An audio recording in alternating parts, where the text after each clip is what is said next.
Let me share with you some of the takeaways I got at the 2017 Self-Storage Economic Summit this fall at the Self-Storage Association Convention. I'll share with you some of the near-term projections, long-term projections, and what my takeaways were. My name's Mark Helm. I'm the author of Creating Wealth Through Self-Storage, and I'm the creator of the Self-Storage Quick Start Academy.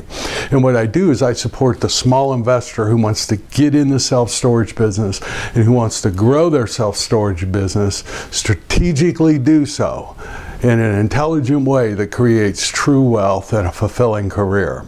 And it was an eye-opening summit. So let me share with you some of the relevant near-term factors I learned about the state of the self-storage business in the U.S. today. Some of the main drivers that fuel self-storage, such as job creation, housing, they're still very strong and very relevant. Yes, they may have peaked 2014 or 15, but they're still going very, very strong. Those are some of the main drivers for self-storage. And yes, self-storage rents are still at an all-time high. They're literally still today about 30% above 2008 rental levels. Another interesting statistic I got that I have never seen before was that about 3% of the U.S. wealth is now spent on self-storage rental. And I think that'd be a great statistic for data providers to start tracking. Usually when we're working with people in the retail sector, we have all kinds of information on consumer spending in a market area. And I would love to start seeing consumer spending on self-storage being tracked. Why? Well, because that could be another benchmark number. Right now, the main number we go by in our industry is the square feet of self-storage per capita. Now imagine being able to also know the amount of income in a market area being spent on self-storage. Combine those two together, that will give you a much clearer picture of how healthy that submarket is for self-storage.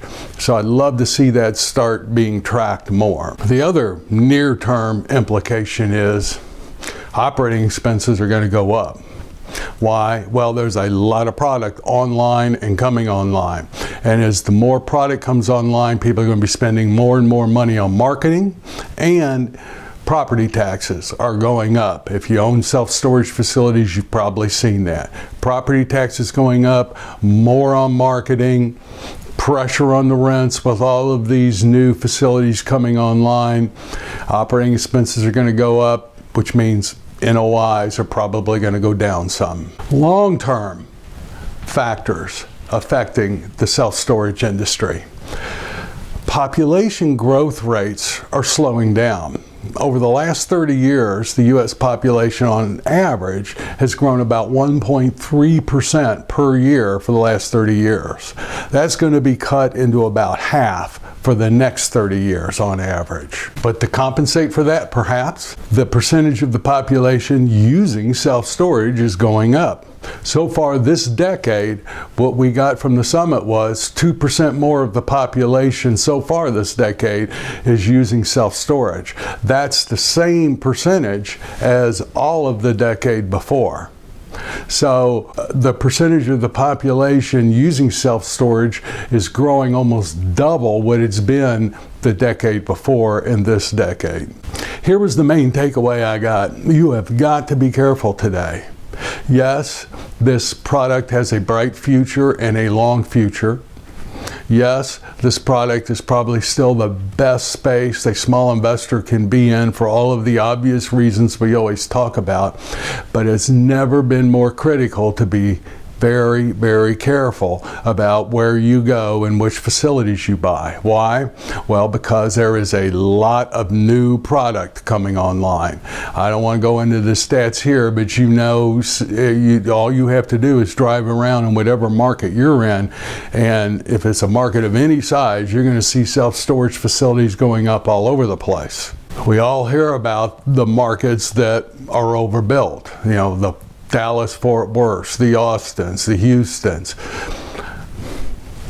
Those could be red flags, but remember, self-storage is a sub-market phenomena. Yes, it's important to know that there is 60% more square footage or 40% more square footage coming on in a market. That's very interesting, a big red flag, but your sub-market is what's really critical. What is the amount of self-storage per capita in that sub-market? What are the occupancy rates in that sub-market?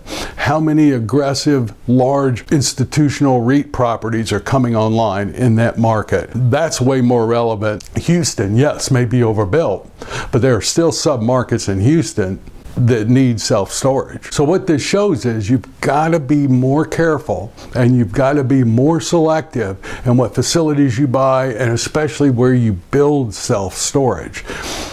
It's never been more important to know the data. Now, I know that all it would take is 3 to 5 feasibility reports and you've spent all your money. I now have access to not the entire country, but many markets in the country, and I have data on what the rents are, how many facilities there are. I can pick a spot and know in the 3 mile, 5 mile, or whatever market we create, how much self-storage there is and what's the health of the self-storage. If it's something that you think that could support you, there'll be a link in the blog number 137. Click that link and explore and see if you want to buy a preliminary report. And what this preliminary reports will do is they will show you in a 3 and 5 mile radius mostly how many facilities there are, how much storage per capita. It'll give you what the rent structure is of that competition. No, it's not 100% accurate. No, it does not replace a feasibility study, but for $350 it will sure let you know if that is an area or a facility or a part of the sub-market that you want to continue exploring, and it's sure less than a feasibility report. I've just got access to the data. I'm willing to give it to you in as inexpensively a mode as I can. I don't warrant it, but my intention is I want to have the small investor operate in the marketplace with the same data and the same level of expertise and knowledge that the bigger players are. Use this data if you want, and if it's available, to do a preliminary market study. Then use the analyzer or something to analyze the future cash flow projections of that facility. Then if it still looks good, control the property and get a real feasibility report. But hopefully these statistics in this report and this research, whether you get it from me or whether you do it on your own, do it. Don't just build a facility because you own the land. Make sure that you're not oversupplying the market, you're not driving down the prices for yourself and everyone, and you're not buying something in a market that's totally overbuilt. There's no need to do it because the data is out there. The only reason we would get oversupplied in any market or oversupplied in any submarket is because people are not doing the work that they need to do. There's no reason for it with the technology and the data that's out there. Be strategic, be smart. In the long term, self-storage has a bright future. In the immediate term, there are still many sub-markets across the country that need self-storage. Your job is to find them. That's how you get in, and that's how you grow your self-storage business. It has a bright future. Population is growing. There's migration within the U.S. Figure out where that migration's going. People, the more population growth, that's what drives demand for self-storage.